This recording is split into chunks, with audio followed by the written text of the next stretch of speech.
જો પુકાર કરો અને વીજળીનું રૂપ લઈને જો ન્યા આવીને અજવાળા કરતી હોય તો મારો ને તમારો હાથ સાંભળી ન આવે. દરિયાની માલિપા આવી અને બાપ જો અજવાળા કરતી હોય. એક પ્રસંગ મને દિલજીતભાઈ જયારે બોલતા હતા ત્યારે સ્વર્ગસ્થ બચુભાઈ યાદ આવતા હતા અને એની ઘટના મને બહુ ગમે છે. એટલે હું આપણે સામે બહુ ટૂંકમાં કહું છું કે પૃથ્વીરાજ, પિથલ અને અકબર નવરત્ન માહેનું એક રત્ન, પણ લેલાદે અને નાથીબાઈ હિંદવાણી બેગમ. નાથીબાઈ એમ કીધું અકબરને કે મારે બેનને મળવા જવું છે. હું તો ખાલી બચુભાઈની યાદી કરું છું. હા, તો જઈ શકો છો. રસાલો લઈ અને જ્યારે નાથીબાઈ હિંદવાણી બેગમ આવે છે બિકાનેર, સીમાડેથી કેણ મોકલે છે કે તમારા બેન મળવા આવે છે. એટલે લેલાદેની ખુમારી જોજો. ખુમારીનું પાછળનું તત્વ જે બચુભાઈ કહેતા હતી મારે આપને કેવું છે હે કે તમારા બેન, મોટા બેન મળવા આવે છે રસાલો લઈને. અને બિકાનેરના ગઢમાંથી રાજપૂતાણી લેલાદે કેવરાયું કે એને કહી દો ઈ ઘીરે નથી એટલે આજ હું મળવા નહીં આવું. ઈ એટલે અકબરનો નોકર કહેવાય. તો 6 મહિને નોકરીમાં જવું ઈ નથી ને, એટલે હું કાલે મળવા આવીશ. અને સમાચાર સાંભળી અને હિંદવાણી બેગમ નાથીબાઈના રોમ રોમ રોમ રોમ રૂવાડા ઉભા થઈ ગયા. પણ હવે ગમે એમ તો બેન છે ને, નાની છે, લાટકી છે, કાંઈ વાંધો નહીં, કાલે આવશે.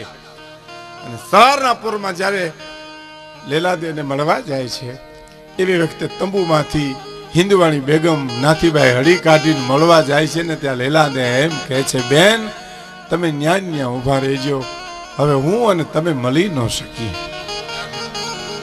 કે કેમ કે તારા કાપડામાં પીરનો પંજો છે અને મારા કાપડામાં માતાજીનું ત્રિશૂળ છે. તને બહુ સંપત્તિ વાલી લાગી છે બેન, હું તો શક્તિની ઉપાસક છું, આપણે મળી ન શકીએ. કલ્પના અહીં બેઠા છો એ કરો જેના પતિને ખભે પોણું હિન્દુસ્તાન આંચકા લેતું હોય અને એ હિંદવાણી બેગમના રોમ રોમ રોમ ઉવાડા થઈ ગયા કે તારું આટલું અભિમાન.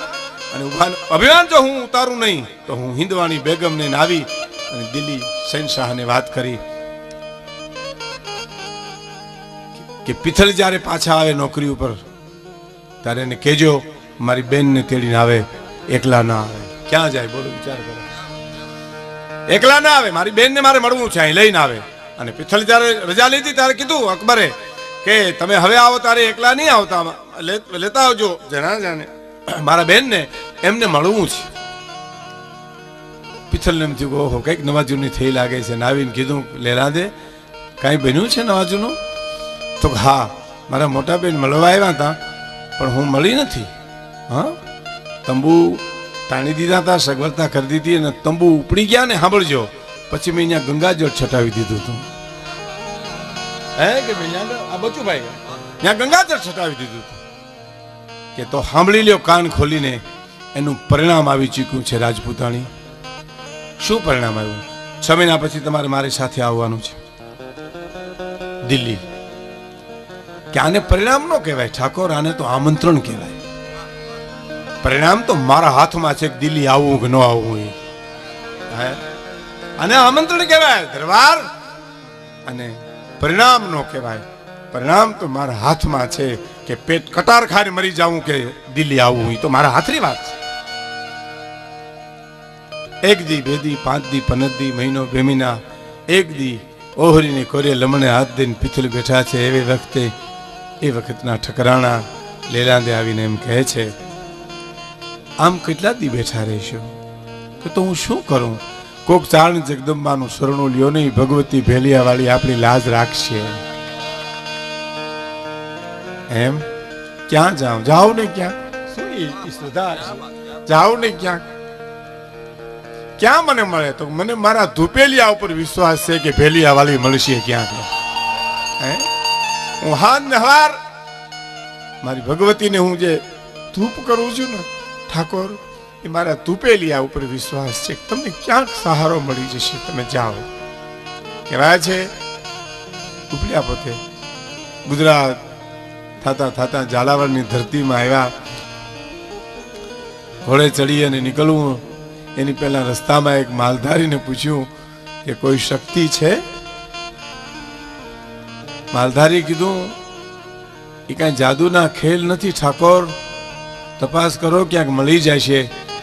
રાફડા સુના ન હોય, રાફડા સુના ન હોય. ટૂંકમાં ચરાડવાના પાદરમાંથી નીકળવું. આ રાજલની 11 વર્ષની ઉંમર, પારુણા પાવા આવેલા, ચૂંદડી ઓઢેલી, હાથમાં બડીકો લાકડી, અને ઘોડાના ડાબનો અવાજ સાંભળી અને આઈ રાજલ જે પારુણા પાવા આવ્યા હતા એ ભડક્યા અને મોઢામાંથી શબ્દ નીકળી ગયા, એ ખાબ ખાબ નીકળ્યો છો, ખબર નથી મારા પારુણા પાણી પીએ છે? બળિયો ઊંચો થયો, ભ્રકુટી ચડી, કપાળમાં તેજ દેખાણું, આંખની ચમક બદલી. એમાં ખબર પડી ગઈ કે અહીંયા કાંઈક છે. આટલું જ કરજો. શું ભગત બાપુ કે? મારે રુદિયે રે એ બિરાજી જંપો મારી જીભડીએ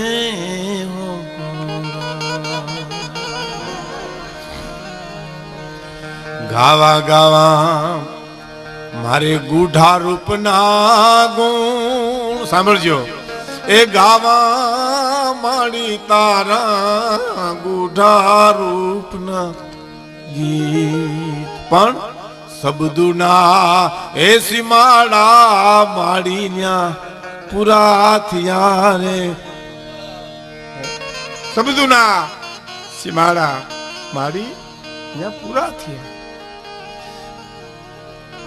અને ગાવા મારે તારા સેજલડી ના ગીત, ગાવા મારે માડી સેજલડી ના ગીત. સબદુના એ સીમાડા માડી ઓછા પડ્યા રે જી. અને હું તારા શું ગુણ ગાઉં? સાંભળજો.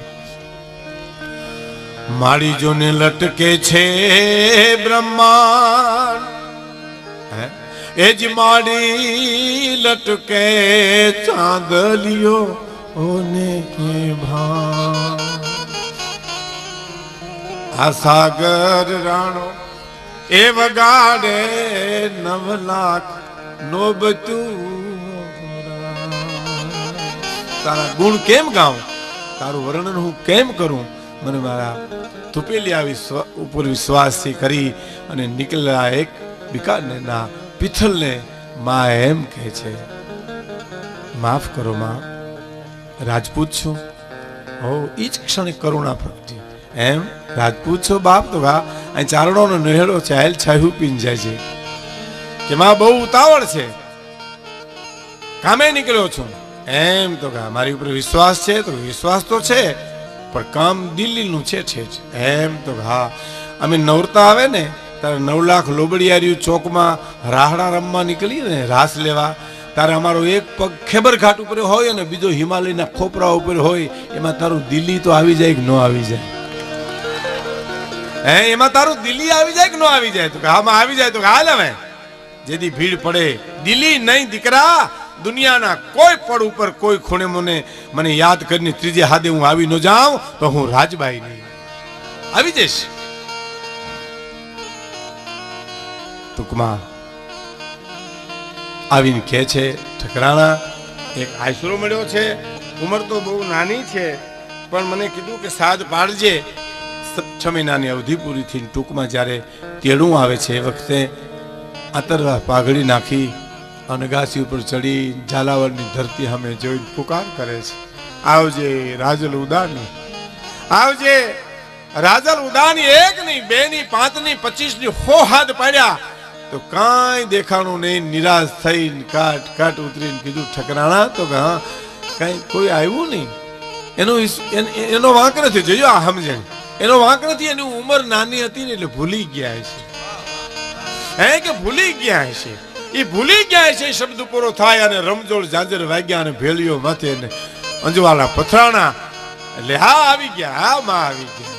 અને એટલું ભૂલાતા અવિશ્વાસ આવી ગયો તો કે આવી જાય ને માથે 3 હાથનું કીધું તું અને 100 હાથ પાડું અને માં તું ન આવી તો વિશ્વાસ તો આવી જાય ને કે તારા હાથ હું સાંભળતી હતી બાપ, પણ હું ભેંસ દોવા બેઠી હતી, ભેંસ દોતી હતી, હાથ મારે કાને સંભળાતા હતા.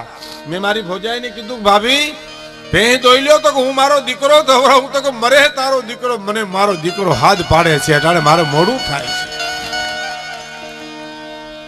એ જે પરમ તત્વ જે છે એટલે ભગત બાપુ કે છે, શું કે છે કે મારી તા તો એ કરુણા ને કોટે જબુ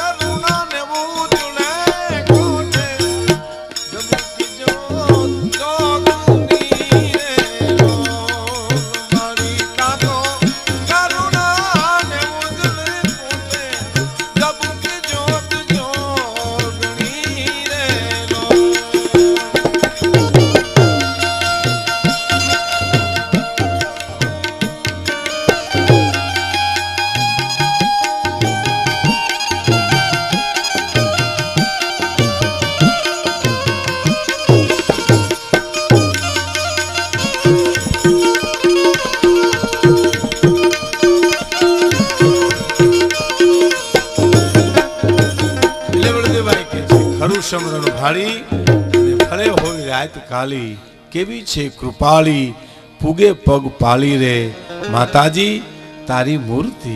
અને હવે માં સોનલમાની તુલા વિધિ વખતે જ્યારે ભગત બાપુએ એનું તેજ જોઈને કીધેલું હે કે કાળી અંધારી આમાં કાંઈ સૂજે નહીં, એવી વર્ણ માતે પડી રાત, પછી જાગતી જોતું એ જ મઢડાટી મેં એ આયુગી પર્વત લાખા હાર નો બળિયાળી, હજુ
કર્યો સિંહ સમો હુકાર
મઢડાટી બે એ નોતરા માડી ચારણો સાખ પ્રસાદ